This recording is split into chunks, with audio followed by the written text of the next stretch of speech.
Бұл уақиғаны бір таксиші аға айтып берді. Мен 20 жылдан бері көлік айдап тіршілік жасаймын. Осыдан 5 жыл алдын менің өмірімде бір ғажап уақиға болды. Түндері ұйықтай алмай, түстеріме елес-елестер кіретін еді. Жанұямның жағдайын жақсарту мақсатында таңертең тұрып, көлігіме мініп бара жаттым. Алдымдан 3 беліне орамал байлаған кісі шықты, және олар маған қарап қолын сілкітті. Тұрыстарынан жаназаға бара жатқан адамдар екені белгілі еді. Тоқтадым. Олардың қасына бардым. Олардың біреуі көрші қалада жаназаға кеш қалып жатқанын, өте тездетіп бару керек екенін, және менің апарып тастауымды қалады. Көп мөлшердегі ақшада табыс етті. Одан кейін біз жолға шықтық. Жолда бір-бірімізбен амандасып, танысып алдық. Одан кейін олар көрші қаладағы атақты бір кісінің қайтыс болғанын айтты. Сол кісінің жаназасы таң атқанда азанғы уақыт болатынын ескертті. Азанға дейін әлі 3 сағат уақыт бар. Біз жолда 1,5 сағат жүрдік. 20 минут уақытымыз сол кісінің үйін табуға кетті. Рахматты әкем айтушы еді. Той мен қонақтықтан қалсаң да жаназадан қалма балам деуші еді. Сол сөз есіме түсіп, жаназаға мен де кірдім. Әлгі кісілер айтқандай, ол кісі өте абыройлы кісі болған екен.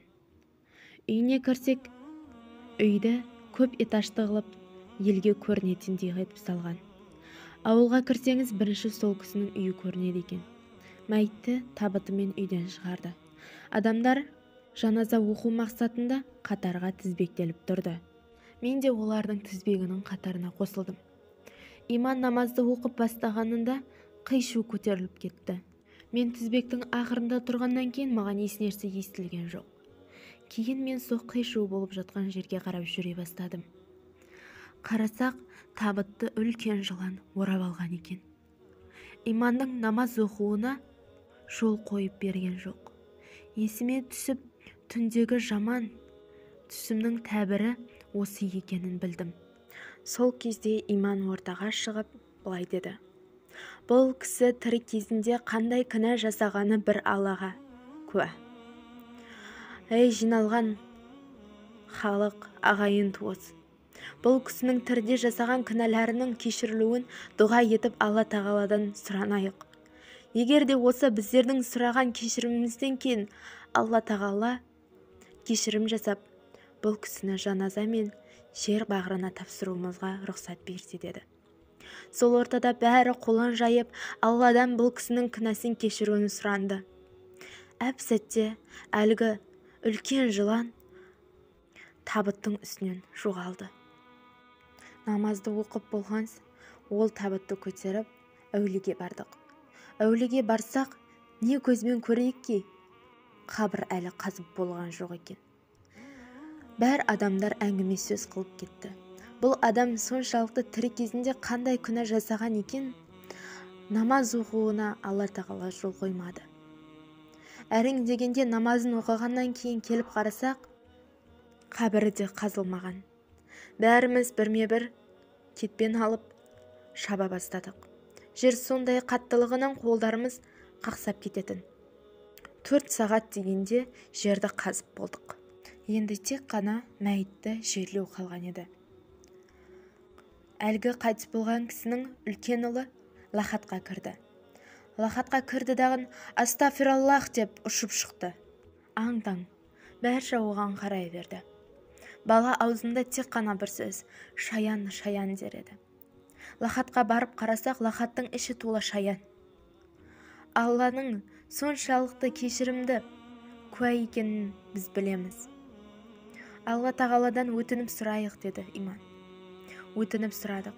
Кейбіреулер жаназадан кетіп та қалды. Кеш бата бастады. Барша шаршаған.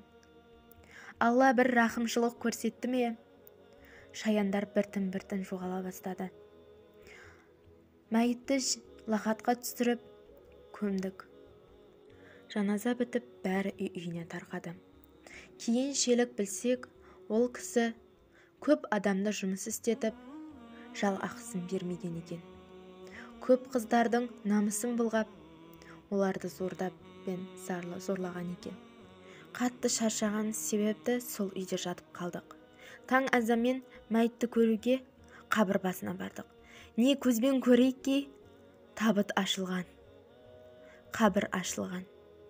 Мәйіт сыртта жатыр еді. Соң біз баласына сұрадық. Балам, бұл кісіні жер қабыл қылмайтындай, бұл қандай күнә жасаған? Сонда бала әкесінің ақырғы уақытта өзін қинаған бір ғана қызметі бар екен. Ол бір жанұя жалғыз перзентін емдету үшін үй-жайын сатып, ақшасын жинаған екен. Доктормен барып сөйлесіп берем, жетпеген жеріне өзім қосамын деп, доктормен де кездеспей, сол жерден ғайып болған екен. Кейіншілік ол жанұя одан ақшаны сұраған кезінде, мен сіздерден ешқандай ақша алған жоқпын, мен сіздерді танымаймын дегеннен басқа әңгіме айтпаған екен. Біз күшті молда алып келіп, жаназаны қайта оқытып, ол кісіні қайта жерледік. Бірақ ұлына былай деді: иманның айтуы бойынша, сол кісілерді разы қылмағаныңызша әкеңізді жер қабыл қылмайды. Әлгі қайтыс болған адамның баласы да солғы күндерін өткізіп жатыр екен.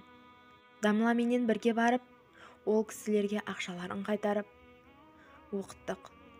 Содан кейін ғана қабір оны қабыл қылды.